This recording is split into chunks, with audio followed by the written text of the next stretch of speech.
వృద్ధులను పట్టించుకోవటం గొడ్డలి పార్టీకి అలవాటు లేదని ఎమ్మెల్యే బోడే ప్రసాద్ అన్నారు.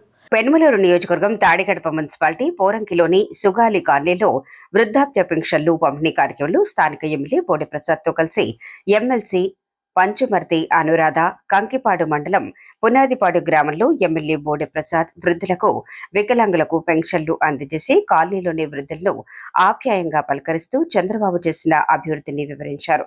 ఈ సందర్భంగా ఎమ్మెల్యే బోడే ప్రసాద్ మాట్లాడుతూ అవ్వాతాతలకు ఇచ్చే పెన్షన్ కూడా గత వైసీపీ ప్రభుత్వం రాజకీయం చేస్తుందన్నారు. వాలంటీర్లు లేకుండా ఫస్ట్ తేదీన 90% పెన్షన్లు పంపిణీ చేస్తున్నామని తెలిపారు. ఎమ్మెల్సీ అనురాధ మాట్లాడుతూ రాష్ట్ర బడ్జెట్ అనుకూలించకపోయినా ఇచ్చిన మాట ప్రకారం ఒకేసారి 1000 రూపాయలు పెంచి 4000 రూపాయలు చంద్రబాబు చేశారన్నారు. చిత్తశుద్ధితో ముసలి వాళ్లను పట్టించుకునే అలవాటు గొడ్డలి పార్టీకి లేదన్నారు. 2024న ఏదైతే సూపర్ 6 కార్యక్రమాన్ని నారా చంద్రబాబు నాయుడు గారు, నారా లోకేష్ గారు అనౌన్స్ చేశారో అందులో భాగంగా పెన్షన్ ఖచ్చితంగా 4000 రూపాయలు ప్రతి అర్హుడికి ఇస్తాము అని చెప్పి చెప్పడం జరిగింది. ఇచ్చిన మాట ప్రకారం మరి ఇప్పుడు రాష్ట్రంలో 64 లక్షల మందికి పైగా 4000 పెన్షన్ అందుతూ ఉంది. ఇంతకుముందు మేము పెన్షన్ పెంచుతాము, ఇస్తాము, 3000 ఇస్తాము అని చెప్పి అంతకుముందు నారా చంద్రబాబు గారు పెంచిన 2000తో 2000 కలిపిన తర్వాత అప్పుడొక 250 అప్పుడొక 250 పెంచాడే తప్ప చిత్తశుద్ధిగా ఈ 60 ఏళ్ళు దాటిన ముసలి వాళ్ళని పట్టించుకునే పరిస్థితి ఆ గొడ్డల పార్టీకి కానీ జగన్మోహన్ రెడ్డి గారికి కానీ లేదు.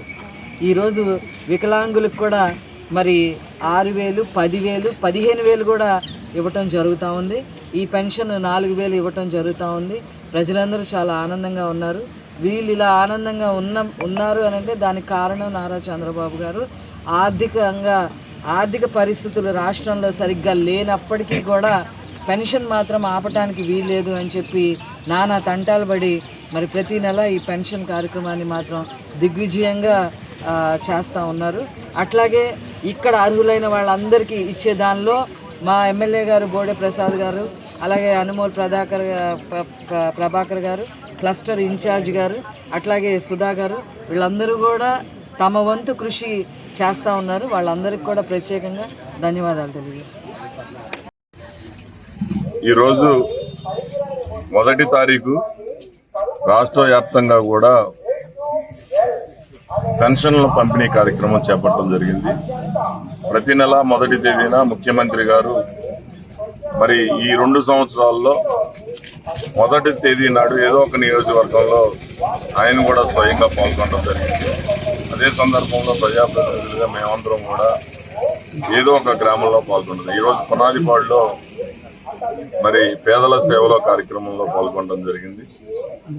ఈ సందర్భంలో గ్రామంలో చేయాల్సిన అభివృద్ధి కార్యక్రమాలు కానీ, లేకపోతే ఈరోజు ప్రభుత్వం చేపట్టిన వినూతన కార్యక్రమం ప్లాస్టిక్ కానీ ఇంకా ఏదైనా గాజు బాటిల్స్ కానీ రోడ్ల మీద ఎక్కడ పడితే అక్కడ విచ్చలవిడిగా ఉండటంతో ఇది ప్రజలు ఉపయోగించుకునే విధంగా ఇంటి వద్దకే పనికిరాని అట్టముక్కలు కానీ లేకపోతే స్క్రాప్ కానీ అవి సేకరించి నిత్యావసర వస్తువులు చేసే విధంగా ఈరోజు వెహికల్స్ కూడా వినూతనంగా ఏర్పాటు చేయడం జరిగింది. మరి దీన్ని కూడా ప్రజలు ఉపయోగించుకోవాలని చెప్పి సందర్భంగా కోరుతా ఉన్నారు. మరి గతంలో ఒక నెల 4 రోజులు లేట్ అయితేనే తెలుగుదేశం పార్టీ వాలంటీర్స్ ద్వారా పంపిణీ చేయవద్దు అని చెప్పేసి ఆపడం వలన వృద్ధులు చనిపోయారని చెప్పేసి రాజకీయం చేసిన పార్టీ గత ప్రభుత్వం. ఆ పార్టీకి శవరాజకీయాలు తప్పితే రెండోది లేదు. మరి ఆ వ్యవస్థ లేకుండానే ఈ రోజున సచివాలయ వ్యవస్థతోటి దాదాపుగా 90% పెన్షన్లు ఒక్క రోజులో పూర్తి చేస్తా ఉన్నారు. ఇది తెలుగుదేశం పార్టీ కూటమి ప్రభుత్వం యొక్క ఘనత అని సందర్భంగా తెలియజేస్తూ మరి పెంచిన పెన్షన్ 3000 నుంచి 4000, 4000 నుంచి 6000, 10,000, 15,000 కూడా ఈరోజు మరి అనేక మంది పేద కుటుంబాలు లబ్ధి పొందుతూ ఉన్నారంటే ఇది పేదల ప్రభుత్వం, సంక్షేమ ప్రభుత్వం అని చెప్పి ఈ సందర్భంగా తెలియజేస్తుంది.